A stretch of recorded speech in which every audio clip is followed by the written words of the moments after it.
Hello, my name is Navish Mantis, and in this replay, I found myself in the Charioteer on Mountain Pass, and very good matchmaking for this tank.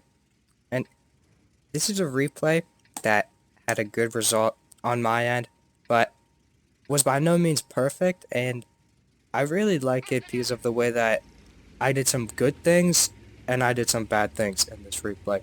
You know, I wouldn't consider myself a great World of Tanks player. I believe my win rate is about 54% right now, but I like to believe that I am improving.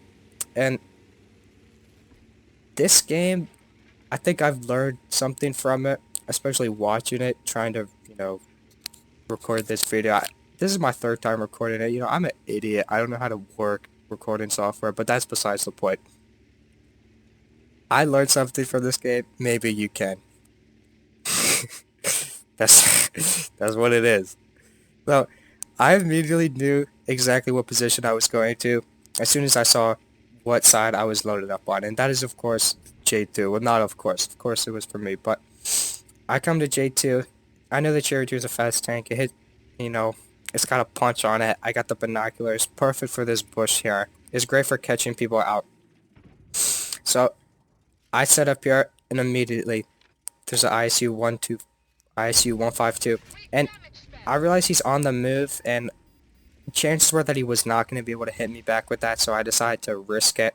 And I knew I was going to beat his reload, but frankly, I didn't think it was going to be that close.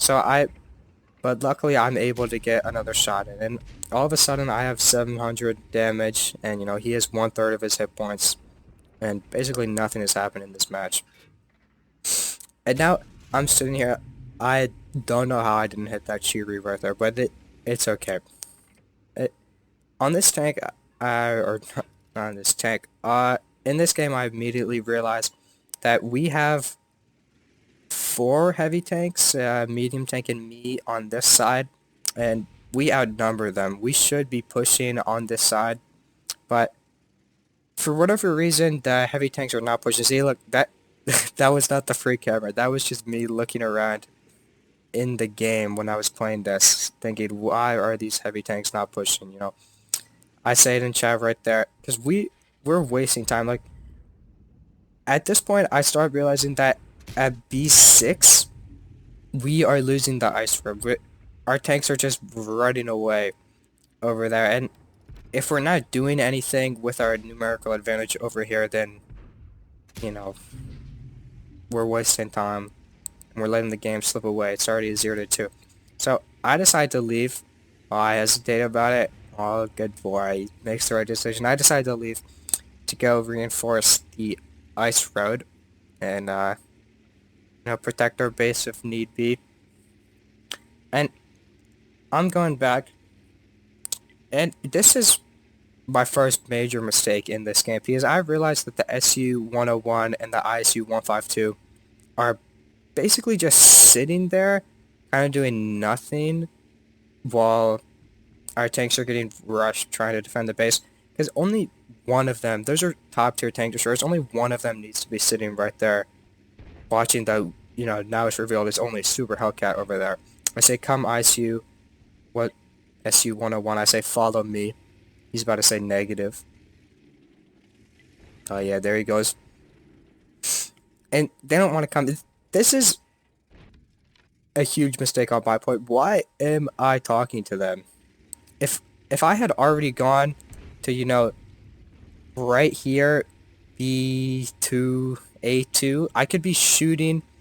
I could have gotten 2 shots in while they were distracted with those tanks. And now I have gone way too late. And for some reason I decided to poke at this point. Like, what am I doing? I get shot by only the EBR Hotch. Thank God. Like, what was that, right? So, now it's 1-7. Things are not looking too hot. So yeah, J2. The enemy team has basically reinforced. We do not have a numerical advantage over there. But, these tanks are driving out in front of us over here, so what am I going to do? I'm just going to shoot them, right?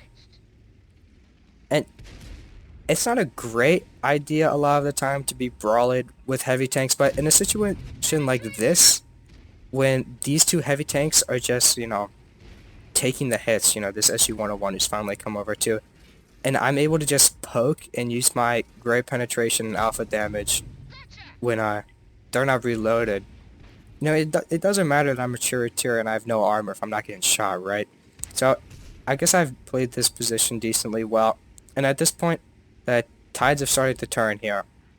I realized that we are gonna win that side, and or not that side, we're gonna defend the base successfully, and I realized that the J2 area is getting overrun. I was about to go left for some reason, I don't really know what that would have accomplished, but thankfully, I decided to go to the right.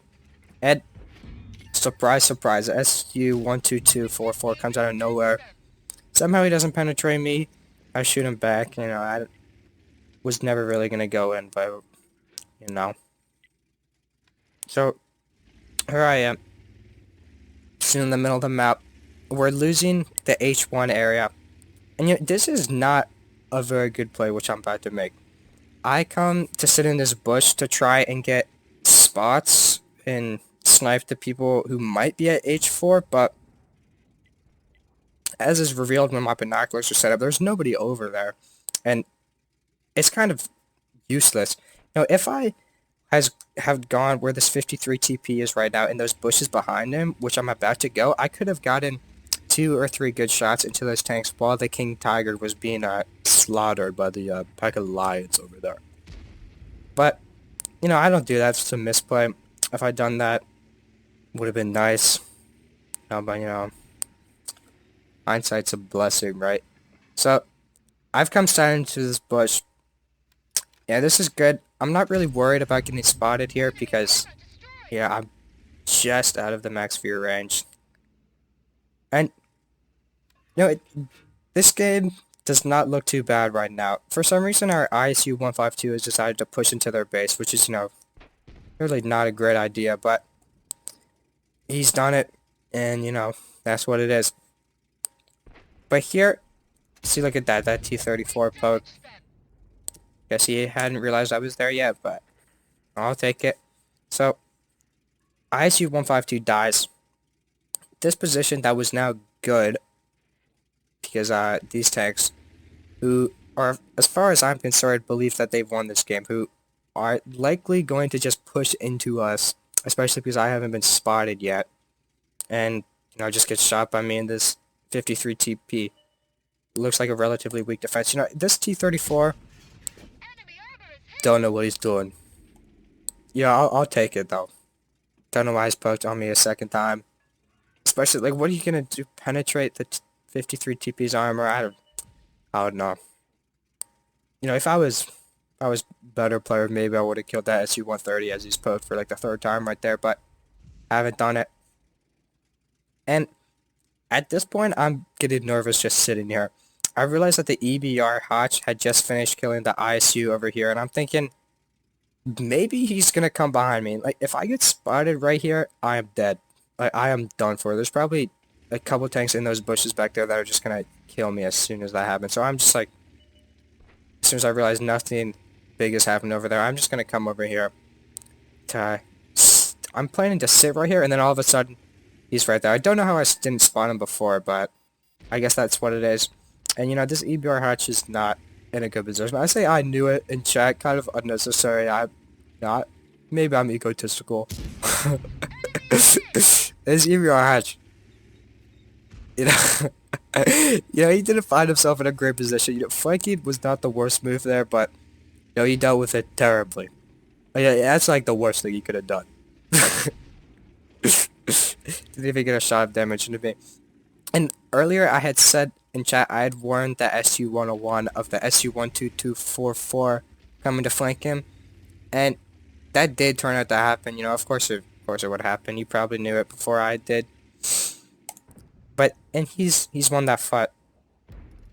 And now I wanted to 1, wait for that shot to fully aim, but 2, wait to see who that 53 TP fired at. Sometimes I do intelligent things, sometimes.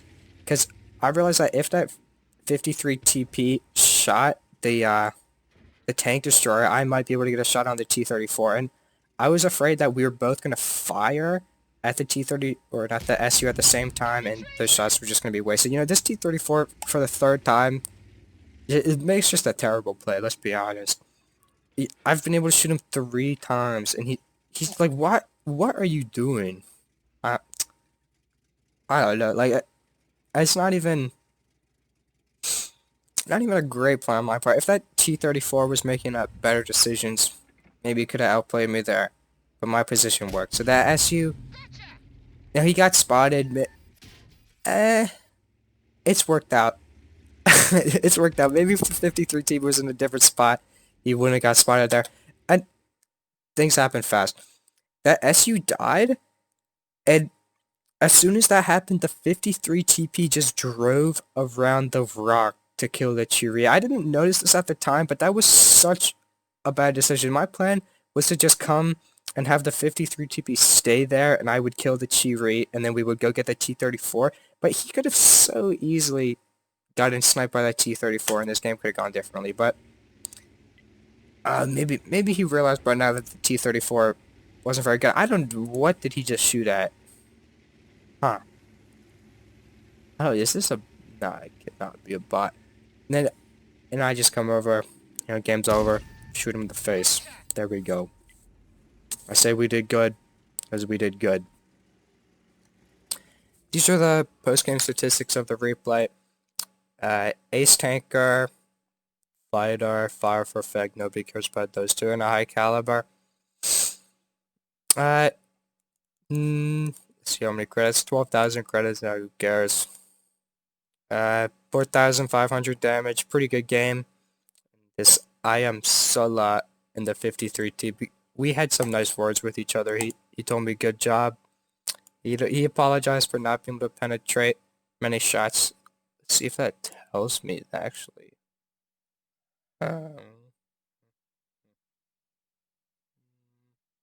13 hits, 7. He did not do that bad. I bet mine is worse than that. Oh, spoke too soon. But I forgive him, of course. He did pretty good. Well, at least it worked out. And I told him GG in the private messages. It was a nice little conversation. I appreciate him for it.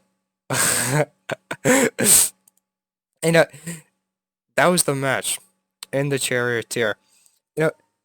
I made some mistakes, but I think the thing about this replay that was what I did best was how much I moved around.